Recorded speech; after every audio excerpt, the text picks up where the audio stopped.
What's going on, guys? Chunky back here on my channel. I'm sorry for the inconsistent uploading schedule, but I'm back for a spoiler-filled review of Marvel's Black Panther. Now, I do have a spoiler-free review of Black Panther. Please check that out on my channel if you haven't seen the film already. This review is going to be spoiler-filled. I'm not going to go into just how good the film is overall. I'm just going to go into certain scenes that I liked and certain scenes that I didn't like to flesh out the spoiler-free review that I posted last week. So with that said, guys, let's get straight into it. Now, firstly, the thing I loved about this film was the world building. But before that, right at the very start, I like that little flashback with Prince T'Chaka and his brother, Prince N'Jobu, whatever his name is, I can't remember.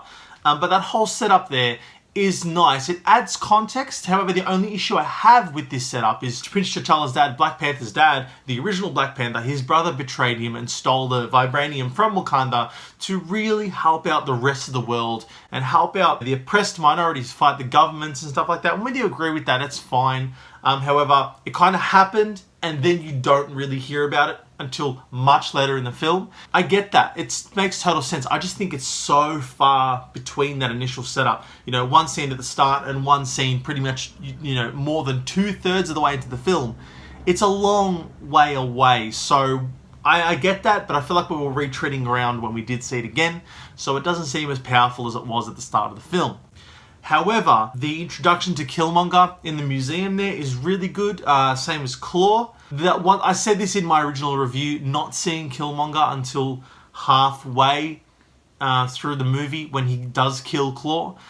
It just seems a bit disjointed because you haven't seen him for that long. And then the fact that, you know, Claw gets half a movie and then Killmonger gets half a movie just seemed very tonally different. They were different characters. So I feel like while they're both good villains on their own, the film shifted pace, you know, to while I enjoyed both halves, they felt different. You know, the villains were different. Killmonger's a bit more reserved and angry, whereas Claw's much more comedic and over the top. And like I said, it just doesn't really mix as well as I thought it would. I thought we'd get more time with them on screen together. Considering at the start of the film you thought they were working kind of for the same goal. Obviously that's not the case. Didn't want to include Claw in the deal. I get all that stuff. It was a tiny little bit disjointed. Now before I go any further, I feel like I'm picking things apart. These are all nitpicks. It didn't really take away from the film too much. I didn't dislike the film because of it. I loved the film. The film was quite amazing. One of the better Marvel films I've seen. I did give it a must watch. But those are the biggest gripes I had with it. But obviously, after that introduction to Killmonger, the world building is fantastic. Really seeing how the world works according to the technology. Really seeing the impact of vibranium and the impact that it had on Wakanda. You really understand where Killmonger is coming from regarding the impact that it could have on other countries. I appreciate that. There's a lot there that could be built on, and there's a lot of lore there. There's a lot of lore there that could be expanded upon. It's a great setting for a film, full of color, full of style, full of culture, and just learning about it was a joy. Nothing in Wakanda was boring to me. Another thing I enjoyed about the film was the car chase in Korea. Just an awesome sequence of events, an awesome action scene, great energy, great stunts, great effects. However, I did feel like I was playing out for laughs when the Lexus got destroyed and she kind of just rocks up in the driver's seat. Like, it's funny, but you can tell they're really trying to get those laughs out of you. And the audience did laugh, and I found it a little bit funny the first time around, but having seen it again, it didn't really resonate with me as much as it did for the audience around me that might have been seeing it for the first time. Like I said, another nitpick, didn't really take away from it too much, but I noticed it more the second time around. Another thing I appreciated was Killmonger's half. When he did come back, when he did take over the throne, it was good. He's a bit of a dick. He's a bit over the top in burning the herbs and stuff, but you get why he does it. Clearly his history has caused him to be a little unstable, so there is a reason, I guess. But they just do it so you hate him. They just make him over the top. They make him super angry, super aggressive, so that you hate him. He's clearly not a good king. He probably knows he's not being a good king. So I guess building up enough kind of motivation for T'Challa to come back and reclaim the throne is good, and you want to see that. That being said, when Killmonger does challenge Black Panther to the throne, it's, you know, he gets defeated. But I feel like in this day and age, you can put your heroes in danger. You can put your heroes in near-death situations. That's fine. It builds up an emotion. It builds up kind of a tension there. But when he defeated him, you just knew he wasn't dead. You knew. There was no way they could obviously kill off the Black Panther, having seen him in the Infinity War trailer. So I just think it's not so much a waste, but it's clearly obvious, and I just feel like it wasn't really needed.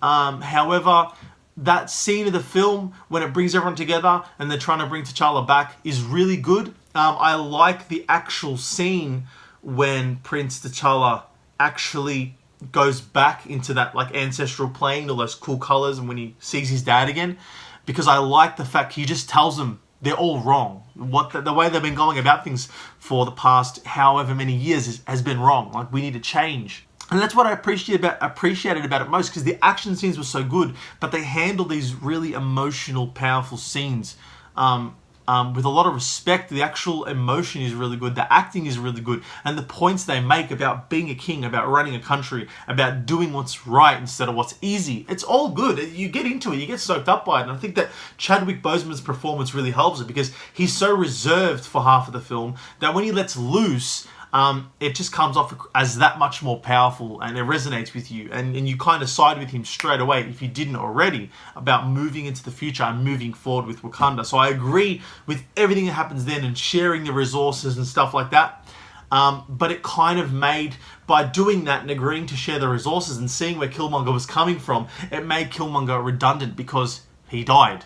The end fight was great, you know, and the train there down the bottom in the mining kind of section, destabilizing the suits and all that. It was good. It was a good action scene. Even what was going on up top in Wakanda with everyone else, all the supporting cast, was a really good battle. It did end too easily by, just basically surrendering. They were clearly still outnumbered. I don't know. It made little sense to me. But the fight between Black Panther and Killmonger was still good. The scene at the end there where kind of Killmonger says, death is better than bondage. I get it. It's a reference to like slavery and how their ancestors were treated in the past. It's a little too much on the head, but they're spreading an important message nonetheless. So I get it. It belongs a certain amount in that scene. But Killmonger didn't have to die. And a lot of people that I saw this film with think that he's still going to come back, that he didn't really die and T'Challa saved him. I just think that they would have made that clear. I think that T'Challa would have respected it enough to just bury him in the ocean or whatever he requested at the end. However, going through those main scenes, I liked Chadwick Boseman as the Black Panther. I'm really looking forward to seeing him in Infinity War. And the supporting cast were all good. Lupita Nyong'o is really good. I don't remember her name, but Michonne from The Walking Dead, she's really good as well. And overall, even Martin Freeman, he's been that CIA agent in multiple Marvel films. He's really good too. I feel like he's kind of taken over the mantle of Maria Hill, the agent from the Avengers. But nonetheless, they were all good. There were a lot of things that I liked about this film, and the things that I didn't like, they didn't take away too much. I still enjoyed the film just as much, and I stand by my original review. As pumped as I was for seeing that film on the day, I'm still pumped about it now. I still admit that it is one of the better, if not the best, or top 3, in fact, Marvel films that I have seen to this date. And it's just really powerful. It resonates. It has a deeper message than most Marvel films. The action is up there with the best of them. It's a great tone, great vision, a lot of style, a fantastic stylish soundtrack to go with it. And overall, it just comes together in one of the neater packages that I've seen in recent memory as far as the MCU goes. I'm looking forward to this new direction. I'm looking forward to a lot of these new characters. And overall, guys, Black Panther is still a must-watch. I just wanted to flesh it out a little bit more and talk a little bit more in depth about the scenes that I didn't like, instead of just spoiling them in the review that I had done last week. So with that said, guys, thank you very much for sticking with me. I hope you enjoyed it. If you agree with me or don't agree, if you've seen Black Panther already, please comment down below. And most of all, guys, subscribe to my channel. Thank you for sticking with me. We're almost at 100 subscribers. We're slowly getting there, but we're surely getting there. And last but not least, guys, thank you very much. I'm Chunky. Thanks for stopping by my world. And take care. See you soon.